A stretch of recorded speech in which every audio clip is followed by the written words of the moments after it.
Oh, straight into the roof of the net. Nice one. Straight down the middle. So a good performance from both teams.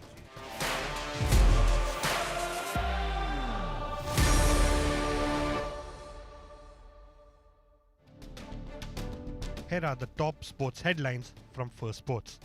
Starting from the world of football, it is the home stretch at the AFC Asian Cup 2023 that is being hosted by Qatar. They beat Iran 3-2 in a nail-biter of a semi-final clash yesterday. Striker Almos Ali struck the winning goal for the hosts to wrap up the match. Qatar, who are also the defending champions, will lock horns with Jordan in the final. Over to AFCON. Hosts Ivory Coast continued their dominant run in AFCON. They beat Democratic Republic of Congo 1-0 in the first semi-final. It was Sebastian Haller's volley that sealed the finals berth for the two-time AFCON champions. In the second semi-final, Nigeria beat a spirited South Africa 4-2 on penalties. Nigeria triumphed after a 1-1 draw following the extra time. Nigeria will face Ivory Coast on February 11th in the final as they look to win their fourth AFCON title. Australia's Mitchell Marsh has tested positive for COVID-19. This blow comes ahead of team's T20 international fixtures against West Indies that was supposed to be the perfect lead-up to the upcoming T20 International World Cup in June. Marsh was named skipper for this three-match series that starts tomorrow. He will be allowed to play the game, but has been directed to maintain distance from others while on field. Indian batter Virat Kohli will reportedly miss the upcoming tests against England. He missed the first two tests and is unlikely to return for the next two in Rajkot and Ranchi. Kohli had cited personal reasons for his absence from the fixtures. It's still not clear if he will feature in the fifth and final match in Dharamshala. India and England are playing a 5-match test series with both sides having won one match each. World number 1 Novak Djokovic is set to grace the Indian Wells. He will return to the BNP Paribas Open for the first time in 5 years. Djokovic last featured in the 2019 edition of the tournament and will be in pursuit of his record 6th title in the South California desert. He didn't play the last 4 years because he wasn't vaccinated against COVID. A statue commemorating late Lakers star Kobe Bryant to be unveiled outside Crypto.com Arena. The unveiling will take place on 8th February 2024. The date was chosen in honor of the numerology associated with date 2824. Number 2 was a tribute to Kobe's daughter Gianna Bryant's jersey number, whereas Kobe was associated with numbers 8 and 24 during his career. Now moving on to our next story. After football, Formula 1 and golf, Saudi is all set to enter the world of tennis. Saudi is all set to announce an exhibition tennis tournament that will feature 5 Grand Slam winners. Firstpost brings you the details. Wimbledon, French Open, US Open and Australian Open.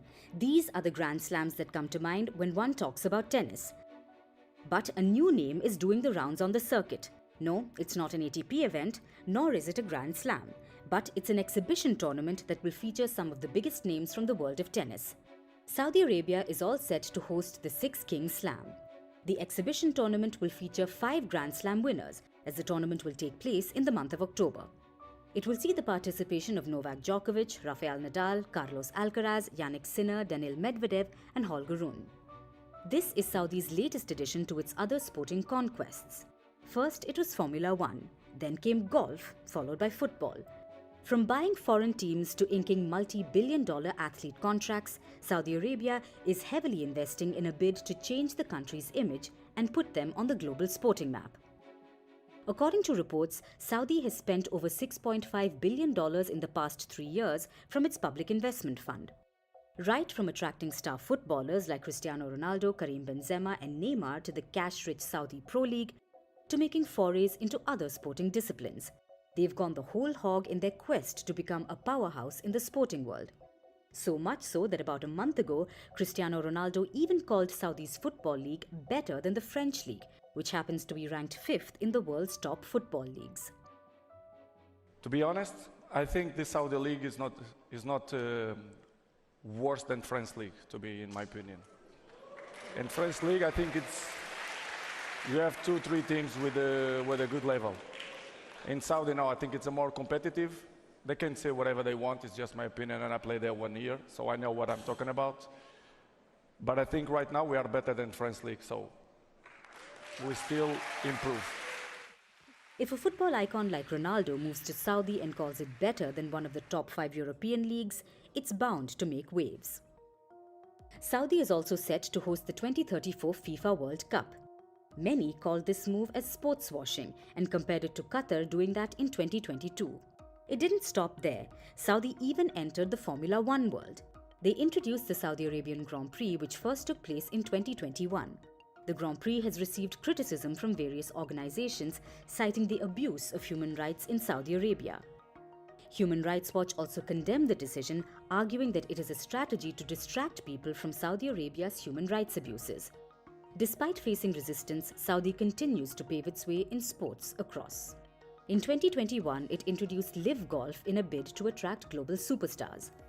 The move was on the verge to become a successful one before PGA, the organizer of professional golf tours, found investment from private investors that started the talks of Live players going back to PGA. I would say that, there's a handful of players on Live that would make the tour a better place, but I'm definitely not in the agreement that should just be able to come back that easily. I think there's a lot of us that made sacrifices and we're very, either whether it's true to our word or what we believe in, or just didn't make that decision. And I totally understand that things are changing and things are getting better, but I would have a hard time with it, and I think a lot of guys would have a hard time with it, and I'm sure we don't need to convince you why we would have a hard time with it. I think there's a scenario somewhere, whatever it is, down the road of some kind of version of some guys being back, but when and what that is, I have no idea. After football and Formula One, Saudi is set to enter the world of tennis. In addition to the Six Kings Slam, Saudi also made Nadal the brand ambassador for the Saudi Tennis Foundation. Is a big opportunity to develop important things in a country that has the potential to grow, a country that is opening and is investing a lot in a sport, no? And I really hope that we can achieve the goals that the country wants, no? Probably the biggest goal is to encourage more and more the people, and especially the younger generations, to practice the sport. No, I think grow practicing a sport, in that case tennis, but the sport in general, I think, has a lot of positive things. Saudi is slowly making its way to tennis. It's believed that the Women's Professional Tennis Tour is reportedly preparing to announce that the season-ending WTA Tour Finals will take place in Saudi Arabia. The news received a lot of criticism from both current and former women tennis players. While star players like Novak Djokovic and Rafael Nadal agreed voluntarily for their exhibition game, it may not be the case for women players, given it's a decision of the governing body. Four-time Grand Slam winner Iga Swiatek was a bit skeptical about the decision too. About a month ago, she expressed her concerns on the same. There were a lot of rumors about the WTA finals going to Saudi. We're still waiting for the decision. It was always hard for me to say if it's good or not, because it's not easy for women in these areas. Obviously, these countries also want to change and improve politically and sociologically. It's not easy to decide. Also, in terms of many events that were held, there were rumors about sports washing. It should be up to the federations and the governing bodies who decide if we're going to play there or not, if there would be some negative backlash. The criticism didn't die down there. Former tennis players Martina Navratilova and Chris Evert penned a letter to WTA Executive Chairman Steve Simon and expressed strong concerns. In the letter they wrote, "We believe allowing Saudi Arabia to host the WTA finals is entirely incompatible with the spirit and purpose of women's tennis and the WTA itself. Not only is this a country where women are not seen as equal, it is a country which criminalizes the LGBTQ community. A country whose long-term record on human rights and basic freedoms has been a matter of international concern for decades."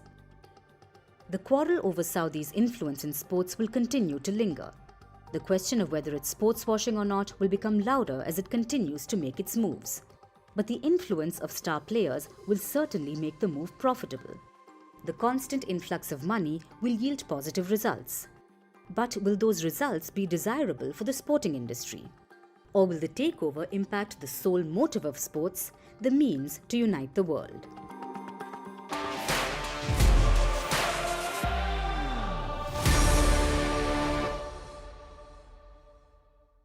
Hello and welcome to Fast and Factual on Firstpost. Here's a